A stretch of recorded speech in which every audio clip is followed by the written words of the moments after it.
menyadarkan diri kita, terlebih lagi yang berceramah. Jangan kau hanya sampai menyampaikan ayat saja. Hai Abdul Somad, apakah kau yang bicara itu hatimu sudah hidup? Senantiasa merasakan diri, aku orang paling hina, aku orang paling kotor. Ditempelkan kening ke lantai di tempat yang diinjak tapak kaki, mengatakan bahwa aku bukan siapa-siapa. Umur diberikan Allah 40, 60, 70. Berapa yang kupakai untuk menolong agama Allah? Berapa yang kupakai untuk mengingat Allah? Mata, tangan, telinga, kaki akan diminta tanggung jawab di hadapan Allah.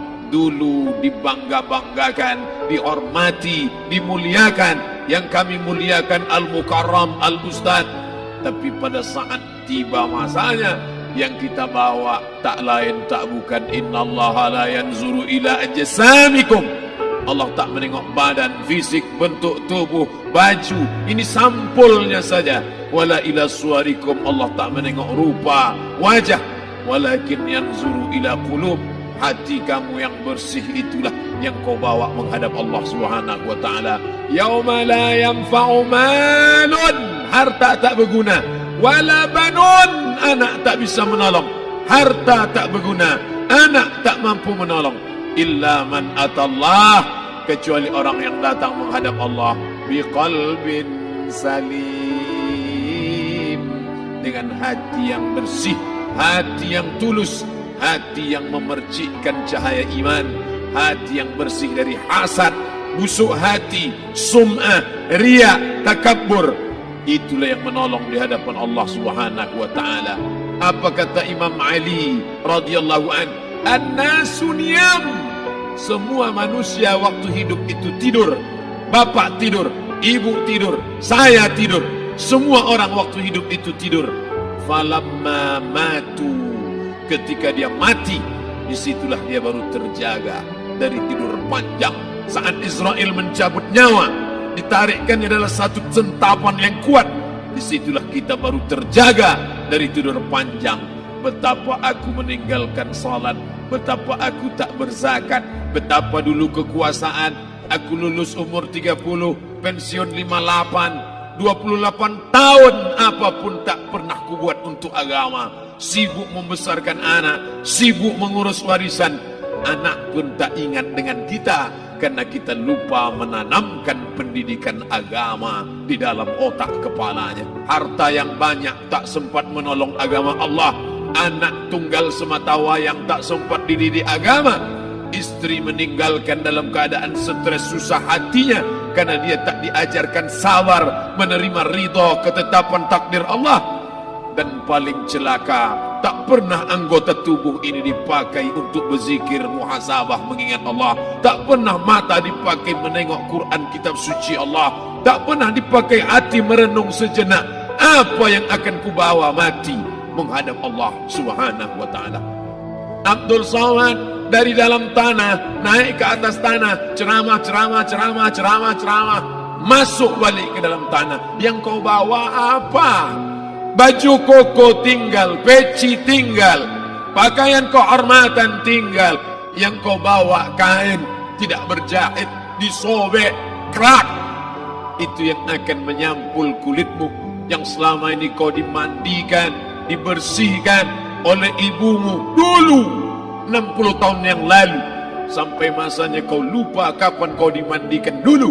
Sekarang ruh melihat, disebut dia ruh karena dia raha ya ruhu ruh, seperti aroma semerbak yang datang pergi hinggap. Ruh sampai masanya dia datang masuk ke dalam jasad. Ruh sampai masanya dia pergi meninggalkan jasad. Malam ini dimuliakan Al-Mukarram Haji Abdul Somad LCMA. Kenapa Abdul Somad ini dimuliakan? Karena ruh hinggap sejenak sebentar, sampai masanya besok pagi dia ruh keluar dari dalam tubuh ini. Anak yang katanya ayahku sayang, istri katanya kaulah abang, sampai masanya mereka tak lagi mau mendekat. Rumah itu saya yang buat, saya yang mengukurnya. Tapi begitu ruh sudah keluar dari badan, tidak satu pun semeter, sesenti, sejengkal, sehasta ada tempat di rumah itu untuk jenazah bernama jenazah Abdul Somad. Mana kawan, sahabat, andai tolan, anak menantu, teman sekantor, semuanya pergi meninggalkan. Yang tetap dibawa, kalau pernah kaki melangkah salat berjamaah di masjid, kalau pernah tangan mengusap kepala anak yatim, kalau pernah tangan mengucap subhanallah. Nanti di akhir tausiah kita akan berzikir, munajat, muhasabah diri, berdoa, mengenang apa yang akan kita bawa menghadap Allah Subhanahu wa taala.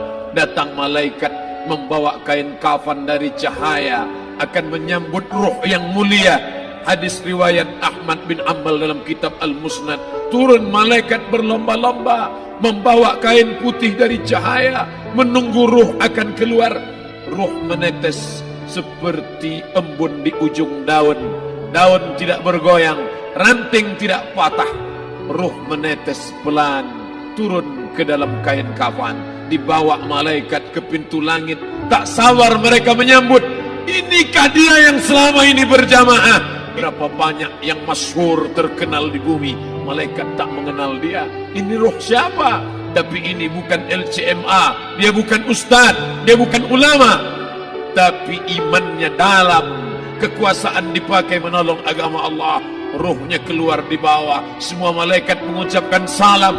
Inilah orang yang selama ini kami tunggu-tunggu, catatannya sudah lama. Setiap pagi petang malaikat subuh membawa catatan namanya, malaikat malam membawa catatan namanya. Kami merindukannya. Begitu orang-orang yang masyhur di langit tapi tak dikenal makhluk bumi. Tapi ada sebaliknya, yang rohnya disentapkan, ditarik malaikat dengan begitu tarikan yang sangat kuat. Nabi bertanya saat Isra Mi'raj kepada mereka yang sudah mati ribuan tahun yang lalu, apa yang kalian rasakan? Yang satu mengatakan seperti tebasan pedang di tempat yang sama beratus kali. Yang satu mengatakan seperti kambing yang dikuliti hidup-hidup. Yang satu mengatakan seperti mata kail pancing ditarik dari kulit yang basah. Maka kita berdoa setiap selesai salat, Allahumma hawwin alaina, ringankan kami ya Allah, fi sakaratil maut, di saat sakaratul maut yang amat sangat menyakitkan itu, di saat malam pertama di tempat yang gelap, di tempat yang tak pernah diimpikan oleh orang, tapi kita tetap melewati dan merasakannya. Perlahan-lahan cacing tanah, ular-ulat kalajengking akan menggerogoti kulit yang selama ini dimandikan, selama ini dipakaikan sampo yang mahal, selama ini dioleskan pelembab yang lembut. Tapi ternyata sebelum roh keluar jasad, setelah keluar, dia hanya akan menjadi santapan cacing tanah, hancur berkeping hari demi hari. Yang pertama kali membusuk adalah mata, karena dia berisi cairan. Cairan ini mengering, busuk dan berlubang. Lalu kemudian usus sebulan di dalam tanah, mulai dia menggelembung masuk angin dan dia meletus pecah. Cacing-cacing tanah mulai datang menggerogoti, memakan. Habis, siap tak siap, suka tak suka, kau akan didatangkan. Apa yang akan ditanya oleh Allah?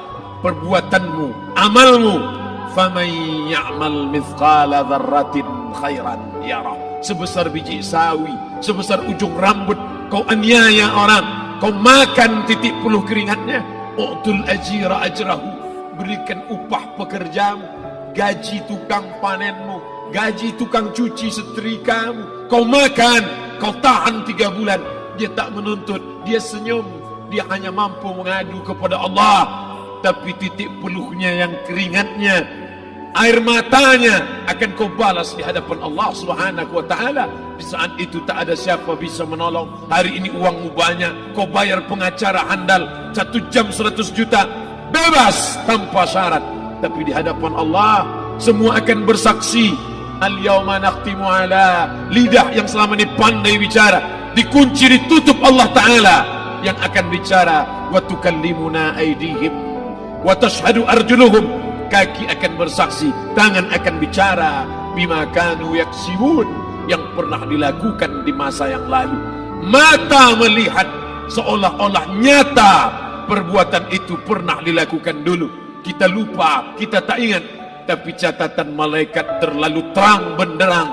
Wa in kullun lamma jami'ul ladaina muhdarun. Catatan dibaca sampai-sampai orang itu tak percaya.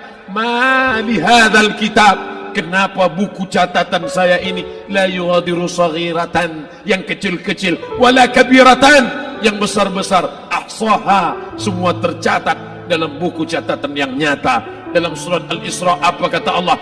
Iqra. Hari ini kalau dikatakan Iqra baca Quran, Iqra baca Yasin, malam Jumat Iqra baca surat Al-Kahfi, tapi sampai hari itu Yasin tak bermakna, Al-Kahfi tak lagi disuruh baca karena hidup sudah berakhir. Iqra, baca. Apa yang kau baca? Kafa binafsikal yawma alaika hasiba. Baca buku catatan amal. Sampulnya dosa, isinya dosa. Catatan kakinya dosa, sampul penutupnya dosa, bibliografinya dosa. Sampai ia pun tidak percaya, kenapa aku hidup hanya dosa saja. Saat itu dia mendengar teriakan azab, saat itu dia menyaksikan pekikan teriakan sakitnya siksa. Rabbana, ya Tuhan kami, farji'na, balikkan lagi kami ke dunia. Rabbana, ya Tuhan kami, absarna, mata kami sudah melihat azab, wa sami'na, telinga kami sudah mendengar sakitnya pekikan teriakan jeritan. Farji'na, balikkan lagi kami ke dunia. Na'mal salihan, kami ingin amal saleh, kami ingin bantu masjid, kami ingin sekolahkan anak yatim, kami ingin muliakan fakir miskin, kami ingin bantu panti jompo. Farji'na, balikkan lagi kami dunia. Kami ingin salat tahajud, kami ingin tahiyatul masjid, kami ingin puasa sunat. Saat itu penyesalan tak lagi berguna. Na'mal salihan, kami ingin amal saleh. Andai kau beri kami tenggat waktu ya Allah, laula akhartani, kalau kau beri aku waktu, ila ajalin qarib, aku tak minta hidup 1000 tahun, ila ajalin qarib, sebentar saja kau hidupkan aku ya Allah. Di situ orang baru tahu apa yang pernah dilakukan dulu, yang di masa lalu. Tak ada cara lain kecuali malam ini kita bertaubat, taubat nasuha, mandi, solat sunat taubat. Ma min muslimin yuznibu dzamban, ada orang silap, khilaf, buat dosa, salah. Siapa yang tak pernah salah? Sedangkan datuk moyang kita Adam pun salah, tapi dia mengetahui, sadar salahnya. Dia berdoa, Rabbana zalamna anfusana, kami sudah menzalimi diri kami. Wa illam taghfir lana, kalau engkau tidak mengampuni kami, wa tarhamna, kalau kau tidak merahmati kami, dan akunanna minal khasirin, kami termasuk orang yang rugi ya Allah. Maka malam ini kita bermunajat kepada Allah, berdoa, mengenang masa lalu, bergelimang dosa, besok tak akan kita ulang. Kita minta ampun kepada Allah Subhanahu wa taala. Astaghfirullahalazim, astaghfirullahalazim.